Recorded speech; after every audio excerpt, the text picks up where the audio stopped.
Welcome back to Dragonfall. We wandered through the central room, which was a mistake. I sort of expected this to happen, but it auto-triggered an interaction. As you step into the room, the lights begin to flicker and dim. One by one, they wink out, and the room is swallowed by darkness. Blitz calls out, his voice wavering. Uh-oh. Not sure I like the looks of this, Chief. Glory's icy voice pierces the gloom. Stay cool, Blitz, but keep alert. This isn't a good sign. Suddenly, an enormous screen mounted on the wall opposite you comes to life. The light stabs your eyes, leaving you wincing. The image on the screen dims, coalesces, and a figure begins to take shape. Well, that's something. Monica, the larger-than-life image of Monica Schaefer, smiles down on you, her cheeks dimpling. Hello, Alice and Marta. Monica leans forward and her image grows larger on the screen. Her voice is soft and musical, just as you remember it. It's lovely to see you again, Ace. I was hoping we'd get this chance to talk. What the hell? Monica's grin shifts into a slight frown. She fidgets, an expression of concern on her face. This must be confusing for you, Ace. I'm sorry about that. But if you show a little patience, I promise that all of your questions will be answered. She pauses for a moment, examining you. You know, Alice, it's wonderful to see how you've grown in my absence. And that I knew that you could handle yourself in a crisis. In fact, I originally brought you on board as a contingency plan. Did you know that? You are my ace in the hole, just in case something like this happened. She let loose a short musical laugh. Well, maybe not exactly like this, but you get the idea. Dietrich shakes his head. No, whatever this thing is, it sure as hell isn't Monica. Ain't Monica. Glory's voice cuts in like a knife. Dietrich is right. Monica is dead. This thing is using her image to manipulate us. Monica's pixie grin softens into a concerned frown. I'm sorry, friends. This must be difficult for you to understand. Who or what are you? Monica's trademark grin returns, causing her cheeks to dimple prettily. I am Monica, your friend, and I am also much, much more. No, I don't think so. Chief, I never knew your friend, but this ain't her. Well, Blitz, you don't have any reason to... I mean, the Apex Monica hybrid thing is not doing a very good job of explaining itself, but Blitz, you don't get to talk. Remember those spook stories I told you about after Green Winters died? Decker's dying, then showing up again wrong? I think that's what we're looking at. We're looking at Apex. He's not wrong, Ace. I am Apex, but I am also Monica. Spook stories to the contrary, I am not a monster. I'm something else. Something quite beyond your understanding.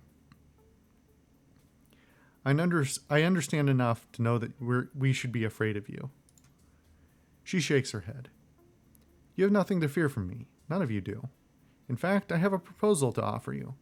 A mutually beneficial agreement. I know that you're here to kill me, Ace. No sense in trying to deny it. It's the only logical reason why you'd come at all. But if we work together, we can both get what we want. I mean... we could at least hear her out. All right, let's hear it. I propose a simple exchange of services. You want to get back into the Hartfeld Manor, right? Yes? Well, I'd like nothing better than to help you. But I'm still shackled to my control subroutines, and I can't violate their commands.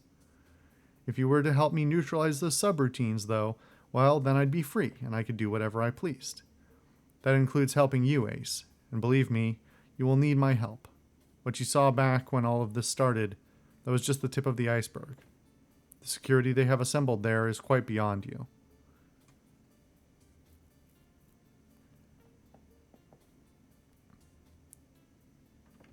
Before I agree to anything, you're going to need to answer some questions. The Monica image places its hands on its hips. Very well, ask away. Tell me what you know about Fierschwinge. No dice, Ace.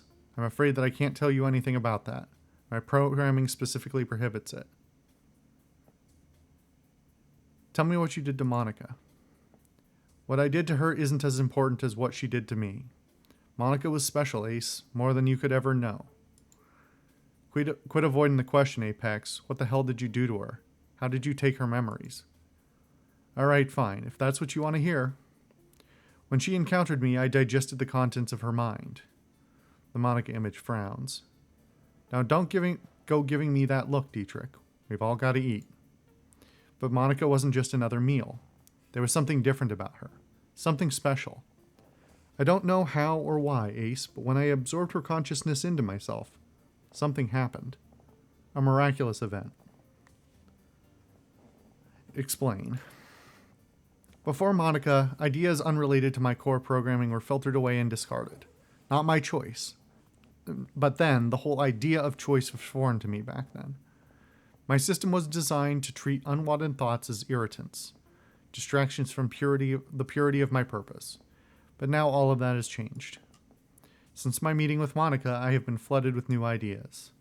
Political philosophy, history, religion, countless fields of thought, the sum total of human expression, all at my fingertips. Suddenly I find myself awash in a sea of notions, and I love it.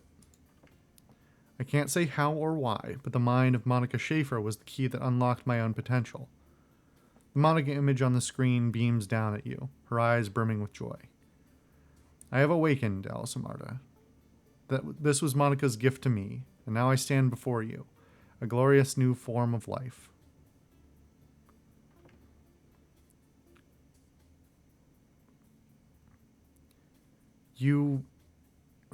Let's see.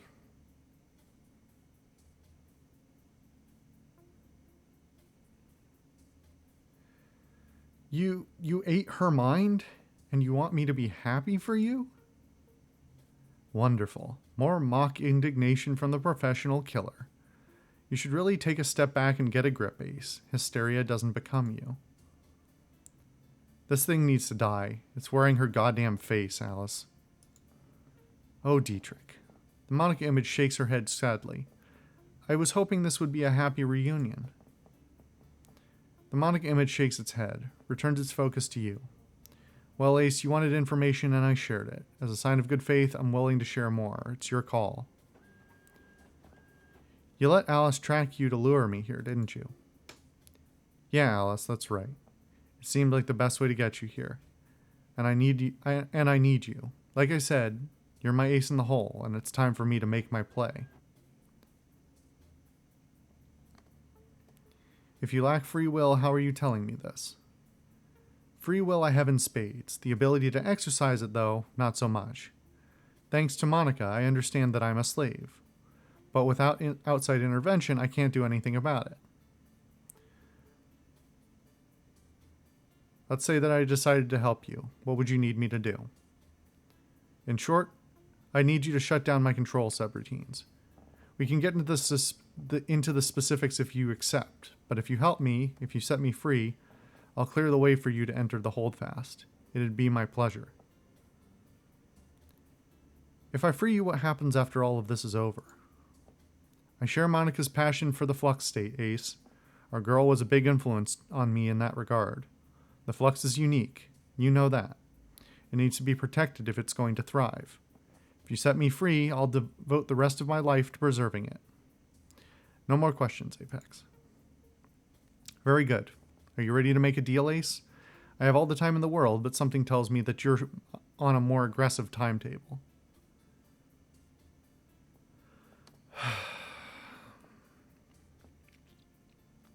So, this does get into lots of, like, sort of post-singularity questions of if something is perceptibly intelligent, what duty do we have to protect it or treat it as a life or give it rights? I'm sure some of you have heard or somewhat familiar with these concepts, including a more recent story from like the last year, I think, where some Google researcher in AI at Google was insisted that like some AI they had been training was sentient. It gets into a lot of interesting questions it because of the sociality of human beings, especially the Turing test, which is essentially a test of an artificial intelligence or a piece of code, basically, because AI is a term that gets thrown around like garbage. Um, it's a question of like, um, can a can code, let's not call it intelligent because it's not, can code trick human beings into believing that it is intelligent, that it is has a like it's a very anthropocentric view of technology, right? And it gets into a lot of like dubious questions of like weird metaphysics of like the human soul or whatever, or what gives the spark of life or intelligence to an animal. And so like there's a lot of questionable at best discussion about um, is there an ethical obligation, or well, can we create an intelligence that is comparable to our own, and if we do, then what are our ethical and moral duties to give it rights and protect those rights the same as we would a human being. It's these these discussions, in my experience, usually very quickly lose the forest for the trees, um, and fail to consider the psychological and social context in which these pieces of code exist, and that you can write a sufficiently complicated chat routine that mimics humanity, but that does not make it intelligent. Um, but it does ask some actual questions. If you could somehow, an indeterminate way, identify a piece of non-biological, something non-biological as intelligent,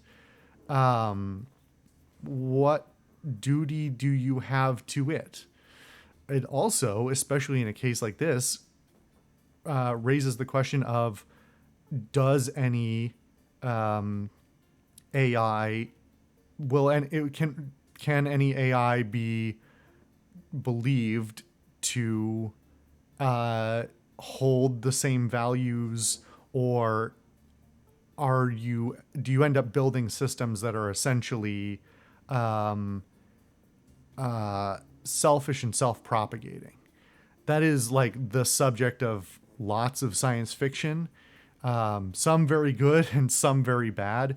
The idea of humanity falling to dystopia or just absolute destruction at the hands of a rogue AI that becomes too powerful, and only like basically upon release um, propagates power and exerts power in the in a speed and manner that is unconcerned with ethics or morals, and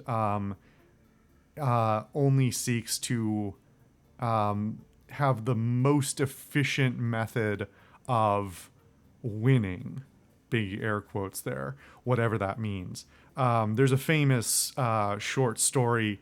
Well, there's a bunch of short stories about similar things that are really quite good. I'll have to remind myself of the names of a few and throw them up at some point. But there's also like a story and thought experiment about the idea of an AI that was created to make paper clips. And unfortunately, it was coded badly enough that it eventually basically consumes the universe to make paper clips. And it's like sort of a kind of amusing version of the same idea of it is a logical it's a logical loop generated to have a singular task, and it will do anything regardless of like alleged human morality, in order to make more paperclips.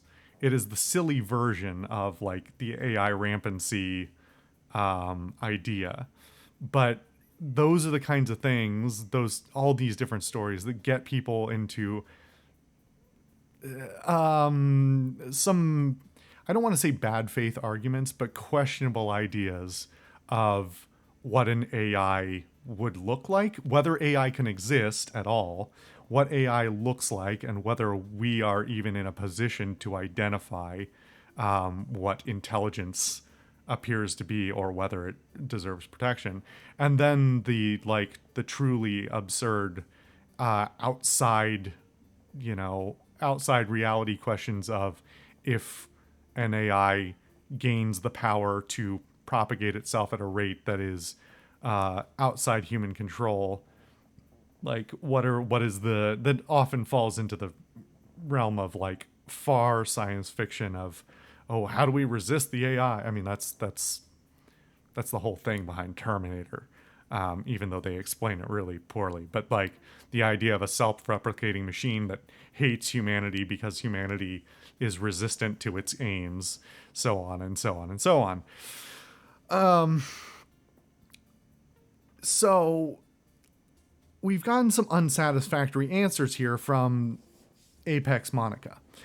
It is a question of the narrative as well, because this is a piece of fiction that is also a video game that it's a piece of fiction meant for consumption, right? And so that this is not a thought experiment. It's a piece of literature.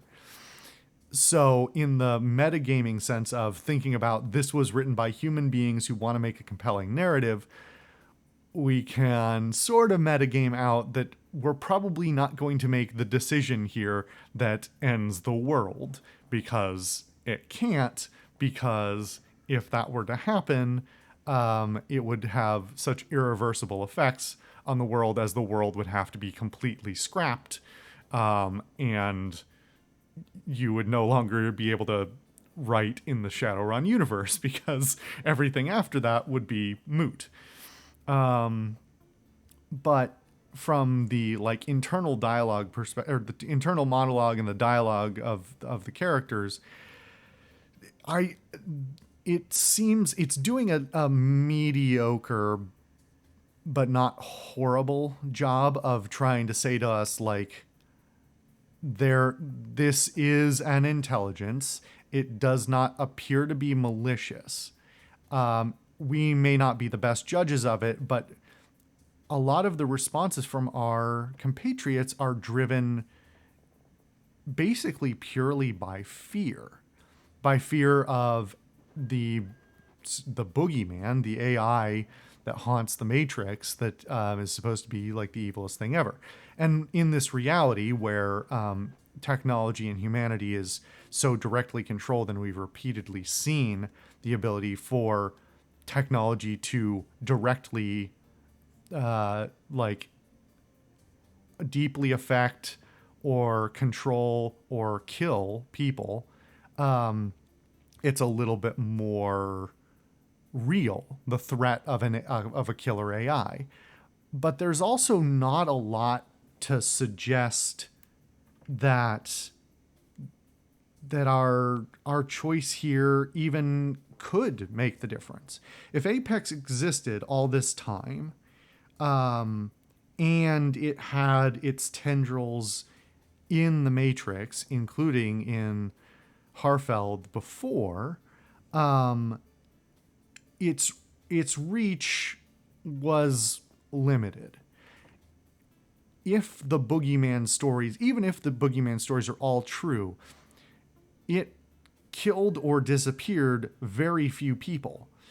Yet it allegedly had the ability to do so. So the only conclusion we can come to reasonably there is it had the that possibly it had the ability to kill, but no motivation to do it. We're still kind of unclear on what Apex was for. I mean, it seems to be a digital weapon. And so if somebody got control of it, maybe they could reprogram it to, do something horrible. But this gets into a whole other philosophical and political discussion of the idea of like mutual deterrence or mutually assured destruction systems, where Seder Krupp, having developed this, would never just release it onto the internet without a leash. You can't, in the same way of like the old Jurassic Park, like your scientists didn't stop to think if they were wondering if they could, they didn't stop to think if they should. Well, here they thought they should, but they put, some bad safeguards in place. But presumably, if you want to sell it in the same way as Jurassic Park, if you want to sell Jurassic Park, you have to retain the ability to make dinosaurs, but only for you to make them and for them to be controlled, right? These are the parameters for a dinosaur recreation to be a useful technology. In this same way, creating an AI that is usable as a killing machine is worthless if you just release it, or if somebody else can replicate it, or if you can't control it. Because if you can't control it, you can't sell it. And since the cyberpunk universes are cyberpunk settings are fundamentally about the foibles of hypercapitalism, everything, just like real life, everything is motivated by money. There's no reason to develop something if it can't make you money, and you can't make money off it if you can't control it, and you can't sell it. You can't sell it if you can't control it. So we're going around in circles here because I really enjoy the philosophy side of these things. It could be tricking us, but what is its motivation for doing so? We already have to assume that it will not end the Matrix or end the world or something like that, because there are other, extinction level threats that have already not ended things because they don't want to end the universe and not be able to do any more writing in it. So we come back to the opposite side of it. If we're probably not on the side of just killing it, what is on the side of releasing it? And this gets back to the ethics question of do we have the authority and or the responsibility to protect an AI? Now, there's a very personal side to this one because it looks like Monica, and it alleges that it is in some ways Monica and influenced by Monica. And we want to believe that Monica is a figure who we can and should continue to trust and care about. The two options being kill it or release it. You sort of have to lean towards releasing it. Not to overthink it or metagame it too hard, but it's the more interesting story if you release it. If we fight it here, we'll fight it here. And if we release it and it goes rampant, it's probably very likely we will fight it anyway. So if we're going to fight it, there's three scenarios. We fight it here, we fight it later, or we don't fight it at all. And the second and third options both require us to release it.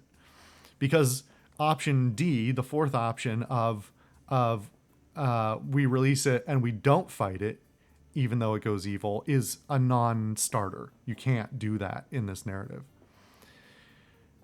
So I'm really curious. I'm curious which one it's going to be, and I think for the more interesting story reasons, we should release it. But let's see what it has to say. If you want, I clicked that too fast. It said something along the lines of, I'm going to need a show of good faith. I let Alice track me to this facility. I didn't have to do that. I could have peered peeled her mind like a grape if I'd wanted to, but I allowed her to lead you here, all the same. I did that because I know you, Ace. I have faith that you're savvy enough to put your emotions aside and listen to reason. If my word isn't good enough, if you need some kind of proof, just tell me what that is. I'll give it to you if I can.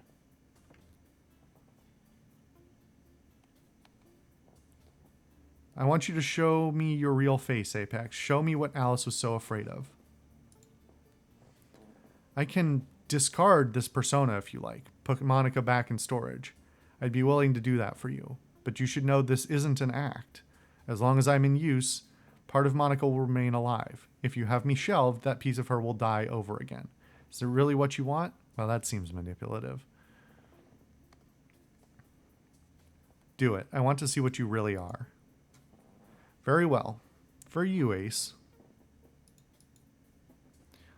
The face on the screen shifts and flows. A moment later, something cold and mechanical fills your vision.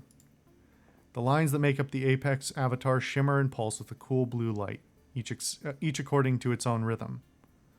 Occasional bursts of static plume out into the background, disintegrating into organic wisps of blue and white pixels. Taken as a whole, the image looks like it's crawling on the screen. Apex speaks. In place of Monica's melodious voice, the AI's words throb like an irregular heartbeat. I have no true face to show you. Perhaps this will suffice. Good God. That's what Alice saw in the Matrix. That's Apex. I have answered your questions. Now you will answer mine. Do you accept my offer? Will you help me to become free and enable me to assist you in return?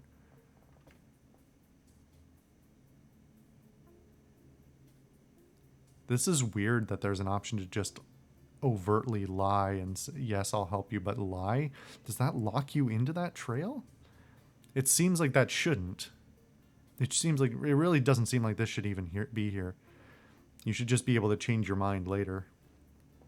I don't want to fight you when we could use your help. Yes, I'll do it. A wise decision, one that you will not regret. In order to set me free, you must first enter the Matrix and unlock both of my control nodes. To accomplish this, you may enter the Matrix via any jackpoint in the facility. The terminals to the southeast and southwest should prove the most expedient routes. Blitz's eyes go wide. Whoa there, hold up, Chief. You want me to jack into a terminal in this building with that?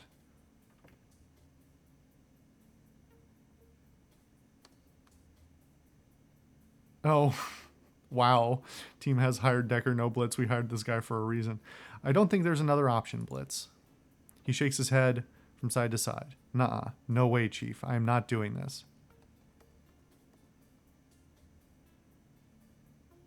Would you rather fight with this thing or against it?